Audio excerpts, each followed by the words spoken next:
आज जो महाराष्ट्रामधला जो प्रश्न आज तो काय तो रिक्षा भिक्षांचा काय मराठी बोललं पाहिजे वगैरेचा जो विषय आलाय, हिंमत कशी होते मला जरा सांगा. नाही मराठी बोलणार. तुमच्या राज्यात येऊन तुम्हाला ते सांगतायत की नाही मराठी बोलणार आम्ही, आणि ज्याच्यावरती आमचे मंत्री त्यांना सांगतायत बरं बरं ठीक आहे 4 महिने अजून घ्या मराठी शिका. हिंमत नाही तुमची, लायसन्सच रद्द करा. मला असं वाटतं की स्वभाषेचा अभिमान हा असलाच पाहिजे, मराठी भाषेचा अभिमान हा असलाच पाहिजे.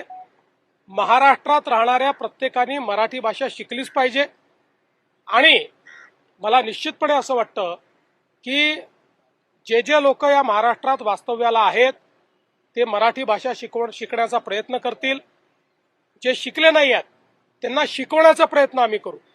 पण भाषेच्या आधारावर हिंसा, भाषेवर विवाद, भाषा येत नाही म्हणून कोणाला मारणं हे आम्हाला मान्य नाही.